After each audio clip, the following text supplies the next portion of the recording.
Fala, torcedor do Palmeiras, muito boa noite. Vamos para mais um corte aqui no canal. Separei um corte aqui com linha de passe também da equipe F, com o Pascoal, com o Zinho. O Flamengo que perdeu para o Cruzeiro e o Palmeiras é o líder do Campeonato Brasileiro. O Palmeiras venceu o Vasco lá em Brasília por 1-0. Já deixa aqui nos comentários a sua opinião. Quero também deixar créditos aos canais oficiais da ESPN aqui abaixo no link da descrição. Mas agora, bora pro vídeo, galera. Linha de passe, olha a festa e o torcedor do Cruzeiro. Isso aí era antes do jogo. Aí durante o jogo tivemos várias leis do ex, né? Tivemos gol do Arrascaeta contra o Cruzeiro e tivemos gol do Gabigol contra o Flamengo. O gol que deu a vitória ao Cruzeiro, expressiva a vitória do Cruzeiro sobre um dos candidatos ao título. O Cruzeiro abriu aí o placar com o Caio Jorge nesse chutaço. O Caio Jorge cheio de confiança, inspiradíssimo. E a gente abre linha de passe para falar desse jogo. Daqui a pouco a gente comenta sobre a vitória do líder Palmeiras. Sim, venceu o Vasco por 1-0 e também a vitória do Grêmio. Saindo um pouquinho ali da zona do rebaixamento, venceu o Santos por 1-0. Estou aqui com o Eugênio Leal, com o André Kifuri, com o Breler Pires e também com o Vitor Birner. André, estava pensando aqui uma vitória desse tamanho, né? E buscando aqui, até conversando com um companheiro aqui no WhatsApp, ele falou assim: William, eu acho que desde 2018 o Cruzeiro não tem uma vitória desse tamanho, porque anos de Série B, não ganhou o Campeonato Mineiro, não teve nenhum grande desafio internacional, um jogo grande desse tipo. Talvez no caminho para a final da Copa Sul-Americana o Cruzeirense tenha vivido um momento de inspiração e alegria semelhante ao de hoje, não sei, mas... Contra o Boca, principalmente, eliminando o Boca. Talvez ali, mas... Era uma competição internacional e o Cruzeiro chegou à final, poderia ter ganhado o troféu. Sim, mas um time com essa qualidade do Flamengo, vencer da forma como venceu, porque não foi por acaso. Não. Fez um excelente segundo tempo o Cruzeiro. Sim. André, boa noite para você. Boa noite, William. Boa noite, amigos. Uma ótima noite ao pessoal em casa. É uma vitória muito expressiva para o time do Cruzeiro hoje, porque ela foi merecida, né? Durante o segundo tempo, em especial, o Cruzeiro foi o melhor time em campo e do outro lado estava a melhor equipe do futebol brasileiro e sul-americano.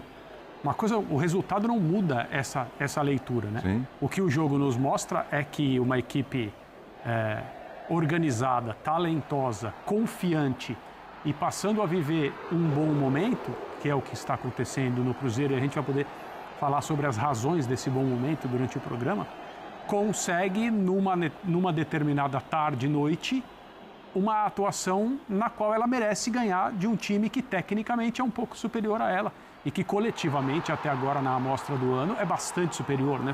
O Cruzeiro vem jogando bem há algumas partidas. O Flamengo faz um ano que é muito bom, embora na Copa Libertadores tenha tido algumas partidas abaixo do que deveria fazer, e no jogo de hoje foi superado pelo Cruzeiro na maior parte do tempo. Muitos detalhes, né? Muitas coisas interessantes. Eu e o Eugênio conversávamos antes de entrar no ar. Fazia tempo que a gente não via o Rossi trabalhar da forma como trabalhou hoje. Pois é. E essa é a equipe que tem a melhor defesa do Campeonato Brasileiro, né?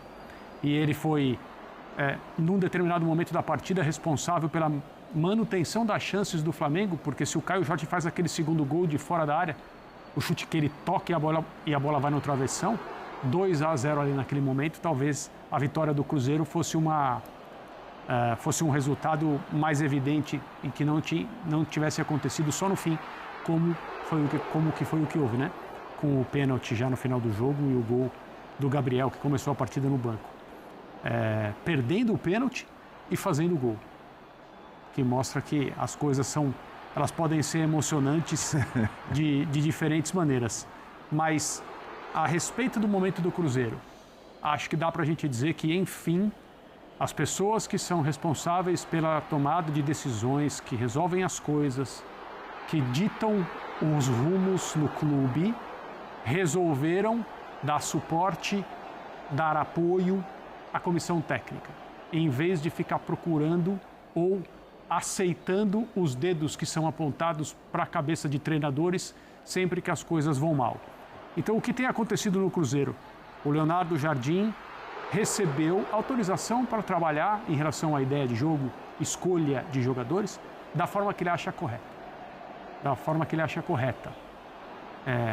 Independentemente de serem contratações de peso, independentemente de serem jogadores de personalidade, Sim. Ele está fazendo o que ele acha certo fazer.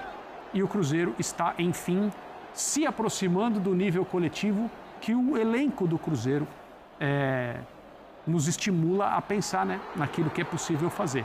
Eu acho que a vitória de hoje não coroa nada, mas reforça que o momento é bom e reforça os motivos pelos quais o Cruzeiro alcançou esse momento. Na realidade, né, Birner, a gente parar para pensar, uma vitória sobre o Flamengo não sustenta um campeonato inteiro de mais 31 rodadas. O Cruzeiro tem que continuar evoluindo, tem que estar lá em cima e tudo.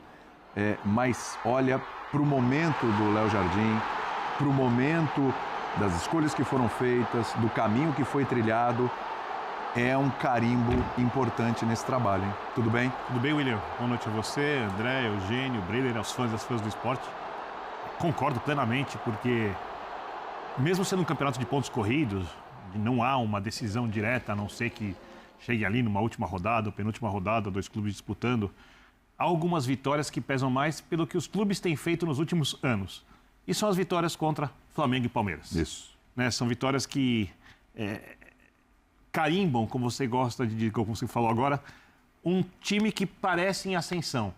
O torcedor do Cruzeiro confiava na ascensão antes do jogo, depois do jogo ele confia muito mais. Claro. Do que se tivesse vencido respeitosamente Fluminense, São Paulo, Inter, Vasco, até o Atlético. Talvez a vitória fosse mais prazerosa, mas como confiança para um time que o torcedor pretende ver se estabelecer no primeiro escalão, ou pelo menos na briga por uma das vagas diretas da Libertadores, quem sabe por um título, o resultado tem um peso enorme. E eu acho que fica uma coisa que eu tenho certeza que os torcedores dos outros clubes deveriam pensar, porque todos os clubes já viveram situações parecidas com o que eu vou dizer, mas eu acho que ninguém aprende.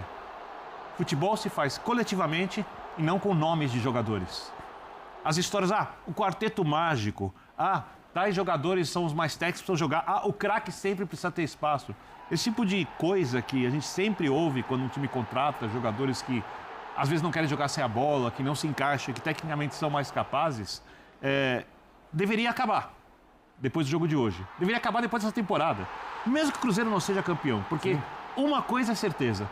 Se o Cruzeiro estivesse preocupado em escalar Dudu, Gabigol, bababá, todos os seus principais jogadores, suas estrelas contratadas, nesse momento, o Cruzeiro não teria os pontos que tem na tabela de classificação e jogaria um futebol bem pior do que joga quando a gente pensa em termos de resultado. É verdade. Cruzeiro que, Eugênio, colou no próprio Flamengo, né? Flamengo 14 pontos, o Cruzeiro vai a 13, fica a 3 pontos do líder Palmeiras. Olha a situação do Cruzeiro com 7 rodadas, hein? Tá a 3 pontos do líder, tá no G4, né? E isso diz muito sobre esse trabalho, a gente pode falar recente, ele teve tempo para trabalhar, mas não tinha saído do Dudu e tal, ainda tinha coisa do Dudu e Gabigol. Esse trabalho, ele é recente, o resultado desse trabalho, ele começa a aparecer recentemente, Eugênio. Tudo bem? Tudo bem, boa noite para você, William, e para os companheiros. É natural, porque nenhum trabalho vai aparecer num estalo de dedos, nenhum técnico chega e com, às vezes, um dia de treino, às vezes sem dia nenhum de treino, né? O cara já assume e vai colocar o time no campo. Você não pode achar que isso vai dar certo, né? O trabalho é construído. O Leonardo Jardim não fez pré-temporada com o Cruzeiro, né? Pegou o time na reta final do Campeonato Mineiro. Depois teve ali um período entre o Campeonato Mineiro e o Campeonato Brasileiro para fazer um trabalho. Mas ainda assim demorou um pouco para o time engrenar. Eu falei no dia, quando o Cruzeiro venceu o Bahia, que ele estreou ali no Campeonato Brasileiro. Isso aí. E aí venceu o Bahia, venceu o Vasco e vence o Flamengo. E no meio do caminho ainda venceu o Vila Nova pela Copa do Brasil, né? Sim, sim. Teve aquele ensaio contra o São Paulo, né? Que não foi um mau jogo também. Né? Também não foi. Ali já era um processo. Já era um processo, já. Mas esses 2 jogos, para mim, especialmente, né, no Mineirão, o jogo de hoje com o Flamengo, o jogo com o Bahia, são as grandes atuações do Cruzeiro nesse momento que indicam esse caminho de crescimento. Eu anotei uns números aqui, né? O André falou sobre isso, né? Que a gente comentava sobre como estava trabalhando muito o Rossi. Eu fui buscar. O Cruzeiro finalizou hoje 11 vezes na direção do gol, 17 no total, 11 na direção do gol. Até então, nas 6 primeiras rodadas, o Flamengo tinha recebido 10 finalizações na direção do gol, de finalizações certas, ou seja, uma a mais. E o Rossi fez hoje 9 defesas, porque ainda teve mais uma depois que a gente estava. Lembrando que o Flamengo poupou no meio de semana para estar inteiro nesse jogo. Isso. É um Flamengo inteiraço, né, gente? Flamengo inteiraço. 9 defesas das 17 que ele fez no campeonato, portanto, uma a mais da metade. Ele mais do que dobrou as defesas que fez hoje, que fez no campeonato no jogo de hoje. A gente vai falar sobre os caminhos que levaram o Cruzeiro a essa vitória, mas eu acho que a gente tem que falar também, não pode deixar de falar do Gabi. É lógico. Personagem pesado. Aí são essas histórias do futebol, que os deuses do futebol estão lá em cima e ficam guardando. Era um jogo que o Cruzeiro já poderia ter feito o gol da vitória antes. Ele já tinha tido oportunidades, a coisa estava perto de acontecer, estava muito na cara que podia ser uma vitória do Cruzeiro a qualquer momento, mas o gol só vai sair quando o Gabigol entra. É um Gabigol que ainda gera dentro do próprio Cruzeiro muita dúvida. É um jogador que ainda está num foco parecido com o Dudu, embora ele não tenha, dentro do Cruzeiro, adotado a postura... A reação é diferente. ...reativa do Dudu diante dos fatos, ele ficou na dele e hoje estava muito assim escrito que ele entrando, o Cruzeiro melhor no jogo, poderia aparecer uma chance para ele fazer o gol da vitória contra o ex-clube, que não quis ficar com ele, etc. Aquela situação toda que a gente sabe. E aconteceu. Então, voltas que o mundo dá, voltas que o mundo da bola dá, a história dos deuses do futebol, que guardaram o gol da vitória. E olha que ele entrou tarde, ele entrou com quase 43 do segundo tempo. Teoricamente não daria tempo. É mas aquele momento, né, Eugênio, conhecendo até o Gabigol, de entrar e ficar invocado, né? Fala, pô, o Flamengo ia reclamar, 43 minutos. Ainda ia reclamar, não ia fazer gol, ia reclamar que teve pouco tempo, que não está sendo aproveitado. Era para ser aquele circo, né? E foi totalmente o contrário. É a lei do ex, né? Uma brincadeira, mas aconteceu hoje 2 vezes. O Arrascaeta, ex-jogador do Cruzeiro, fez o golaço pro Flamengo. E o Gabi faz o gol da vitória e vira um grande personagem do jogo. Ele rouba a cena de um Cruzeiro que foi melhor. A gente fala muito do trabalho do Leonardo Jardim, mas o gol da vitória é dele. Ele é o personagem que atrai muito a mídia, não tem jeito. Bem, aí a entrevista do Abel Ferreira. Já que o Abel lançou o desafio, eu vou responder. Posso, Pascoal? Pode. Um jogador tão regular, decisivo quanto o Rafael Veiga nos últimos 4 anos no futebol brasileiro? Jogando como meia. Hulk. Georgian. O Arrascaeta? Pode ser também. É que, em comparação com o Hulk, o Veiga, sem dúvida, tem mais títulos, né? O Arias ontem... E o Arias também tem mais títulos. O Arias ontem tem 2 assistências. Mas, assim, a gente tá comparando e estamos no sentido de elogiar o que o Veiga tem feito, né? Isso é um elogio pro Veiga. Porque olha o nível de jogador que a gente tá falando, né? Isso. John Arias, jogador de seleção da Colômbia. Hulk passou pela seleção brasileira. O Arrascaeta. O Arrascaeta, jogador da seleção do Uruguai. E o Arrascaeta, bem fisicamente, todo mundo sabe a capacidade que ele tem. Assim como o Veiga. Sim. O Abel falou que ele chegou em 2020. Então, um dos que eu e esse senhor que está aqui no telão, há 2 anos, a gente achava impossível não convocar o Veiga. E o Tite não convocou. Era impossível não chamar o Veiga para a seleção. Hoje, ele está voltando de lesão, é uma situação diferente. Tem que se adaptar a uma circunstância. Né? O Felipe Anderson está jogando numa função que o Veiga faz também, é o meia-ponta pelo lado. Né? Então, eu acho que vai chegar a hora também dele jogar. Eu acho que... E assim, o que ele é decisivo, hein, Zinho? Já que aí a conversa entre você, que é tão decisivo, tão regular e tão entendedor de Palmeiras quanto o Veiga. Ele tem tudo isso que você tinha, hein, Zinho? Não, sem dúvida. É jogador que não se esconde. É jogador que, quando tem jogo decisivo, ele chama responsabilidade. Sabe? A gente, no meio da bola, né, a gente vê, tem jogador que joga muito naquele jogo... que é muito superior, tá todo mundo jogando bem, aí você procura a bola. Dá em mim, toca, aí vira o rostinho, toca daqui, toca dali, faz graça. Mas quando tá 0-0, é jogo pegado, jogo duro, né, pressão, cobrança, o Veiga tá sempre ali. Vai lá atrás, busca. O treinador, o Abel, falou assim, é possível sim jogar, ele, o Maurício, o Felipe Anderson. Sabe por quê? Porque o Veiga faz um segundo volante. E faz assim, ó, com alegria. Precisa de mim, professor? Eu tenho que recuar um pouquinho, eu tenho que ficar mais aqui atrás, eu não vou chegar tanto lá na frente, não tem problema nenhum. Sabe? Ele, além de ter uns números absurdos no Palmeiras, o Veiga tem números absurdos.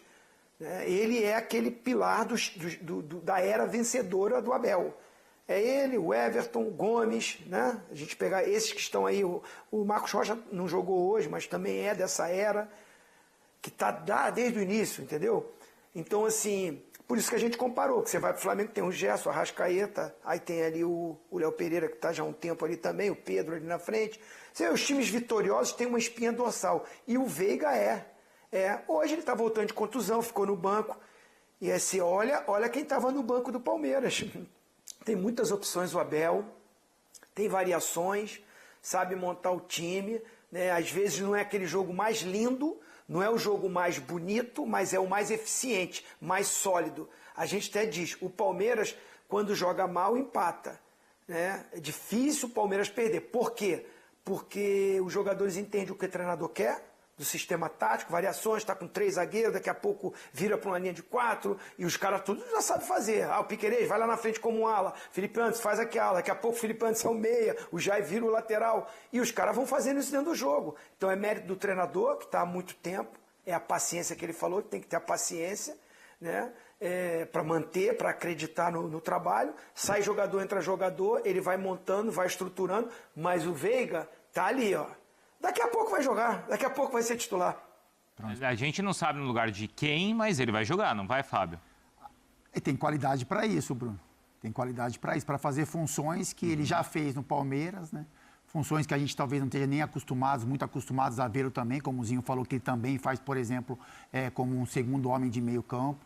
Assim, com relação a tudo que o Abel disse e a maneira como a gente olha para o Palmeiras, é a questão de ser um time já automatizado, mas que com mais variações, né? Então, assim, o torcedor do Palmeiras, em muitos momentos, cobrou um pouco isso também, atrás. O Palmeiras, talvez o Abel não está conseguindo encontrar mais soluções para furar bloqueios defensivos, enfim, para a criação de jogadas. E aí o Palmeiras vai para o mercado, faz contratações e hoje tem um leque ainda maior de opções, né? É um time muito bem treinado, como a gente falou. Marca sob pressão, faz isso bem feito. Recua um pouco as linhas, joga no contra-ataque, faz isso também bem feito, como aconteceu em muitos momentos do jogo de hoje, por exemplo. O Palmeiras pode jogar com jogadores de beirada de velocidade, como foi questionado na entrevista. O Palmeiras pode jogar em algum momento com 2 homens à frente, com um pouco mais de poder de marcação. Então é por isso que o Palmeiras hoje é o primeiro colocado do Campeonato Brasileiro. É por isso que o Palmeiras é o primeiro colocado no geral da Libertadores, enfim, e apresenta um futebol, se às vezes, né, em algumas vezes não é tão vistoso, como a gente falou do Flamengo, por exemplo, mas é muito competitivo e isso nas mãos do Abel acaba ficando cada vez ainda mais intenso e mais claro para a gente. Então, o Abel não respondeu essa pergunta, vocês vão responder. Vamos lá. É o melhor futebol do Brasil? Não, o melhor... Eu acho que... Vamos lá, posso Melhor não... Melhor, eu acho que assim, a pergunta é o melhor. Quem joga o melhor futebol no Brasil Foi a hoje? pergunta que fizeram pro Abel e ele desviou, não quis responder. Não, eu acho que o Palmeiras é o mais eficiente. Os critérios de eficiência, o Palmeiras cumpre todos. Mesmo quando perde para o Bahia. Aquele jogo que o Palmeiras perdeu semana passada para o Bahia, se o Palmeiras tivesse vencido 1-0 na última bola do jogo, alguém estaria alarmado? Não. Mas perdeu para o Bahia, que disputou palmo a palmo cada jogada com o Palmeiras. E o Bahia mereceu o jogo. O jogo foi muito igual. Muito disputado na vontade. Tem uma coisa que o jogador de futebol fala sempre, às vezes não dá na bola, gente, mas tem que dar no coração, tem que dar na vontade. Na vontade e no coração, o Palmeiras não perde para ninguém. Na vontade e no coração, não. Às vezes pode perder um jogo numa falha, numa bola que não fica direito, o cara quer tirar e não consegue, o jogador que tem mais qualidade consegue dominar e bater e fazer o gol. Isso acontece no futebol porque é assim. O futebol, por isso que é apaixonante. Porque cada dia você vê uma situação diferente. O Vitor Roque não fazia gol há 614 anos. Vai lá, hoje aparece lá a chance, ele guarda de pé esquerdo. Tem a hora que tudo acontece. Porque às vezes as pessoas querem, como disse o Abel, tudo para ontem. E o futebol, ele é um mecanismo, é um ser vivo, ele vai se transformando. Vocês viram como é que o Palmeiras jogou hoje? Às vezes a gente tem que chamar a atenção do nosso fã de esporte. O Palmeiras joga de uma forma, começa jogando de uma forma e termina com... O Palmeiras começa com 4-3-3. Exatamente. E consegue se transformar num 4-4-2.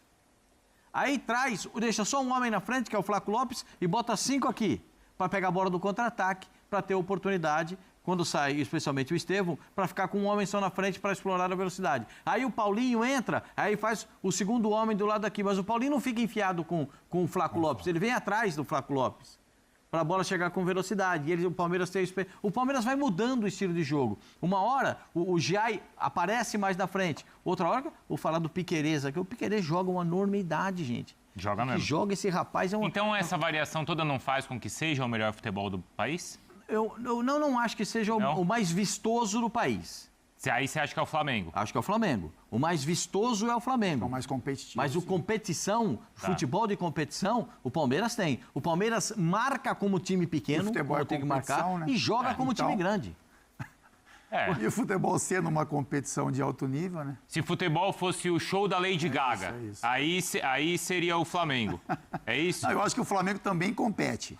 Eu acho que o Flamengo, Não, o Flamengo tem competição. competência para Compete, competir muito. Mas tem muita Mas técnica, essa né? questão individual, técnica, ela se sobressai. Aham. Muitas vezes até desse lado mais competitivo. O Flamengo às vezes parece que se enrosca, mas aí na questão individual consegue achar soluções para vencer os jogos. E dito isso, o trabalho do Felipe Luiz é muito bom com relação Claro. a essa questão coletiva. Mas o Palmeiras já tem uma ideia de jogo bem estabelecida. Como a gente falou, é um time que consegue se organizar de formas diferentes de movimentação em campo e contratou jogadores para esse nível aumentar. Então, assim, é um time muito bem treinado, competitivo e que hoje tem até um nível a mais de qualidade técnica. Assim, dando um exemplo básico aí, o Paulinho, que está, né, tendo os seus minutos, o Vitor Roque, que eu acho que é um jogador que, enfim, desencantando como fez hoje, é um jogador que vai ser muito importante para o Palmeiras, porque tirando essa questão do gol, né, que faltava para ele, é um jogador que segura zagueiro, que tem força física, que tem explosão, que joga em linha diagonal com os zagueiros, que abre espaço para quem vem de trás. Hoje, em muitos momentos, com o Paulinho, ele foi o pivôzão, né? Então o Paulinho algumas vezes empurra nele, ele faz a parede, deixa o jogador em melhores condições para tentar criar uma jogada. Então é isso, assim, é um time muito competitivo e que hoje é um time também forte tecnicamente nessa questão individual. Como é que você responderia essa pergunta, então, Zinho, que foi feita pro Abel e ele falou que não elogiaria, né, a própria equipe, né? Não ia dar tanto moral aí pros jogadores. Fugiu da pergunta ali, né, dessa coisa, mas ele sabe que o time dele é um dos melhores do Brasil já há algum tempo na sua característica. Os companheiros definiram muito bem, né? O Brasil, é difícil você falar qual é o melhor time do Brasil. Há uma oscilação, né? Há uma oscilação. Pra Nessa mim, temporada tem a gente já tem o falou melhor isso time de da algumas semana, equipes, né, não Zinho?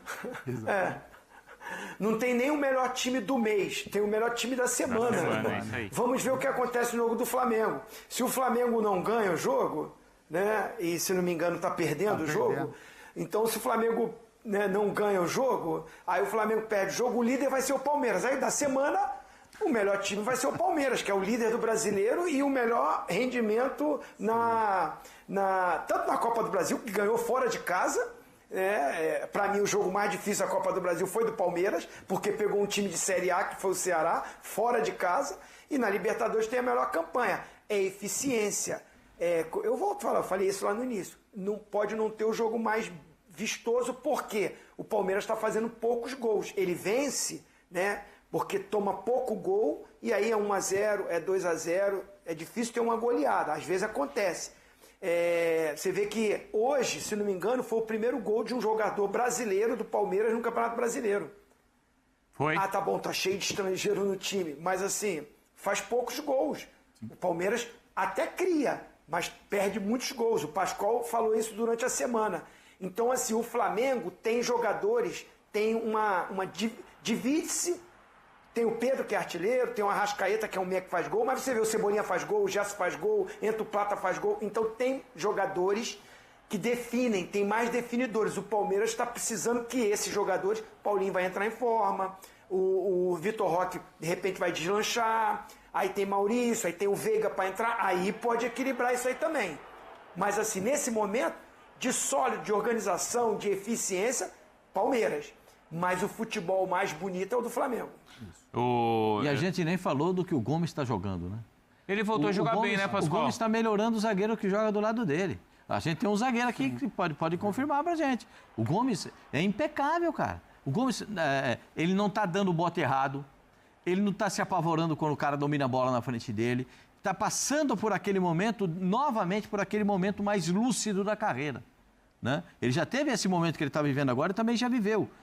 Passou um momento difícil, não estava jogando bem, teve a lesão, voltou da lesão, está passando por um momento brilhante de novo. O Bruno Fux jogou do lado dele, joga tranquilo. porque sabe que o cara que está do lado dele joga demais. Esse cara joga demais, o Gustavo Gomes. E está novamente fazendo um bom jogo. O Giai, né? O Giai que não conseguia jogar bem, você vê como é que os dois laterais se machucam e o Giai entra com a obrigação de jogar. Fez 2 jogos ruins. Desde o jogo contra o Inter ele tem jogado bem, não é, Pascoal? Depois aquele jogo do Internacional marcou a diferença dele. O Palmeiras ganha fora de casa de um dos prováveis times que vão brigar pelo título, que é o Internacional. E a partir daí o Giai começa a deslanchar, começa a jogar. Hoje fez outro jogaço, jogou muito bem. Então essa diferença, às vezes a diferença da qualidade individual melhora o grupo. Sim. O grupo melhora o cara também na qualidade individual, porque esses caras jogando bem, o grupo vai crescer e o Palmeiras vai ter esses resultados positivos. Mas só uma coisinha para finalizar. O que eles fizeram com o campo lá em Brasília, gente? Então, não sei. Aí já não sei, Pascoal. Porque não é possível. Tem jogo todo dia lá? Muito ruim. Não é possível ter um gramado nessas condições. E cada carrinho que dá é um monte de torceira que levanta. Tá muito esquisito porque isso aí. O maior problema dos gramados aqui no Brasil é a quantidade de jogos. Não é o caso do estádio de Brasília, não é, Fábio? Não é o caso. Pelo menos que a gente saiba, né, como é que o estádio lá é utilizado. Até porque não tem jogos com frequência, assim. Mas com relação a um estádio que a gente não tem, né, muito retrospecto de jogos lá. É que aí tem um outro problema que a gente consegue num país tropical, o gramado não tomar sol. Por causa das coberturas, né? Sim. E aí a exigência de você conseguir... O cuidado que você tem que ter com o gramado é ainda maior, porque não pega sol. Exatamente. E é o que você falou, no estádio do Grêmio, aí em Brasília, então, o Abel reclamou muito do gramado. O campo do Grêmio hoje também... Tá muito ruim. Puxa vida, um estádio lindo daquele, espetacular como é o estádio do Grêmio. O gramado estava completamente detonado. Achei muito... Os 2 jogos de hoje à tarde com campos muito ruins. O próprio estádio do Castelão, né? O gramado do Castelão. Mas o Castelão sofre porque Ceará e Fortaleza jogam toda semana. O Maracanã também, são 2 ou 3 times, às vezes, jogando, né? E ainda tem, além de tudo, o problema do gramado não pegar sol, como outros estádios até mais antigos. Mas o Vasco podia jogar em São Januário. Então, aí é outra questão, né, Zinho? Porque aí o Vasco perdeu a força, assim, de ter escolhido jogar em Brasília, e ainda tem uma outra questão, que é esses principais jogadores talvez terem sido poupados para o meio de semana, né, Zinho? Não, assim, teve o jogo contra o Flamengo, podia jogar no Maracanã, não, vou jogar em São Januário, tem todo o direito. Mas é difícil, a gente sabe ver Flamengo e Vasco em São Januário. Mas escolheram porque achavam assim, de repente em São Januário a torcida, nós estamos acostumados, podemos levar vantagem. Aí pode pegar o Palmeiras em casa com a torcida, tinha mais torcida acho que tinha mais torcida do Palmeiras do que do Vasco hoje. Aí você pode jogar em casa, Rio de Janeiro, não viaja, fica aqui, se concentra aqui, vai para São Januário, Caldeirão, precisa poupar alguns jogadores para preservar fisicamente, porque tem decisão na Sul-Americana no meio de semana. De repente, Coutinho... Aí aquilo que a gente estava falando, realmente, repetição de jogos, Coutinho ainda não está fisicamente 100%, precisa sim de um cuidado, é um cara diferente que bem fisicamente pode fazer o Vasco tecnicamente jogar melhor, e o Verratti é o artilheiro, e está jogando muitos jogos.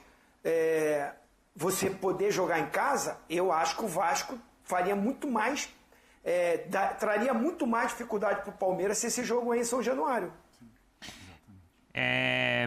Eu lembro que no ano passado teve muito essa discussão envolvendo jogos do Vasco em Brasília, né, de jogos vendidos, e na época o Pedrinho destacou que alguns jogos, um número determinado de jogos já havia sido vendido pela então 777, né? Então não sei se esse jogo contra o... Tô até tentando checar aqui se esse jogo ainda está nessa conta. O do ano passado também foi em Brasília. Isso, Palmeiras e Vasco também foi em Brasília. Do número determinado de jogos. Perfeito. Eu não sei se esse já entrou, se foi escolha do Pedrinho. Colocar uma situação? Pode, o Vasco jogou como visitante em São Januário no Campeonato Carioca e como mandante jogou fora. Vocês estão lembrados disso ou não? Carioca. A gente comentou isso, eu e o Zinho comentamos isso. É porque no Carioca os grandes, os menores sempre vendem foram os jogos, jogar né? em outros estados. Eu acho válido, não estou criticando, mas o Vasco só jogou como visitante em casa. 2 partidas ou 3, se não me falha a memória. Assim. Você lembra se foram 2 ou 3 como visitante? E todos Não, mas os jogos o Flamengo, como mandante... mesmo o Flamengo como visitante, joga sempre no Maracanã. Isso é do Campeonato Carioca, né, Pascoal? Mas Os menores. Os menores sempre mandam os jogos com os grandes. Não. O Vasco mandou os jogos contra os pequenos fora de casa. E só jogou em casa quando ele foi visitante. Sim, que entendi. Eu não me lembro quem é que fez os clubes que fizeram. Contra o Nova Iguaçu. Nova Iguaçu, por exemplo, exatamente. Contra o Maricá. Contra o Maricá. Então, E contra o Maricá. Então, porque jogou como visitante em casa. E como mandante jogou fora. Eu acho que o clube tem que buscar a arrecadação. O Botafogo da Paraíba foi jogar em São Luís porque recebeu 6 milhões nessa partida. 6 milhões para o Botafogo da Paraíba fazem muita diferença ao longo da temporada. Então... É isso aí, torcedor do Palmeiras. Muito obrigado. O Vitor Roque desencantou, né? E fez o gol lá em Brasília hoje. Em cima do Vasco. Garantiu aí a vitória do Verdão no Campeonato Brasileiro. Palmeiras que agora... acabou o jogo lá, né, com o Cruzeiro, né, de Flamengo e Cruzeiro. Flamengo perdeu e o Palmeiras agora é líder do Campeonato Brasileiro. Verdão venceu o Vasco por 1-0 com gol aí do centroavante. Ele que não havia marcado ainda, o Vitor Roque. Abel Ferreira deixou o Mané Garrincha fazendo críticas ao gramado do estádio, mas satisfeito com a postura do Palmeiras e a união da equipe que venceu o Vasco neste domingo por 1-0 com milagre defensivo de Giai e o primeiro gol do Vitor Roque. Uma das funções do treinador, aqui é a fala do Abel Ferreira, né? É ajudar os jogadores a evoluir e mesmo em momentos difíceis da sua travessia tem que estar lá para ensinar, deixá-los de fora, mas ao mesmo tempo dar carinho, falou aí o Abel Ferreira. Vitor Roque custou não sei quanto, tem que chegar aqui, não é ele um moleque... Não, aliás, desculpa. Não, ele é um moleque espetacular, humilde, que trabalha, que deu um passo atrás para o futuro, dá 3 passos à frente. Vocês viram como o grupo festejou o gol dele. Isso é reconhecimento do trabalho coletivo. As referências do Abel, a necessidade de paciência existe por motivos distintos. No caso de Giai, o lateral direito chegou no São Lourenço da Argentina para substituir Marcos Rocha no futuro, mas teve aí dificuldades no início. Só agora, em 2025, vem fazendo aí bons jogos, enquanto o Vitor Roque, contratação mais cara da história do Palmeiras, vinha buscando aí seu primeiro gol a 12 partidas, marcou aí na 13ª. Abel Ferreira disse que adotou uma estratégia semelhante à utilizada diante do Ceará pela Copa do Brasil e vê que faltou ao Palmeiras mais velocidade, dinâmica e primor técnico no primeiro tempo para o técnico, por muita conta aí da qualidade do gramado, né? Abel reclamou do gramado lá em Brasília, no Mané Garrincha. Este estádio é belíssimo, mas é uma pista cheia de buracos. É difícil o carro aqui alocar nas curvas, atingir a velocidade máxima. Difícil com uma pista dessa, a corrida não vai ser muito dinâmica, fluida com velocidade, mas fica uma partida bem conseguida aí, finalizou o Abel Ferreira. Eita, torcedor do Verdão, é isso aí, muito obrigado. Deixa o like, se inscreva no canal, tamo junto, um forte abraço e até o próximo vídeo, galera.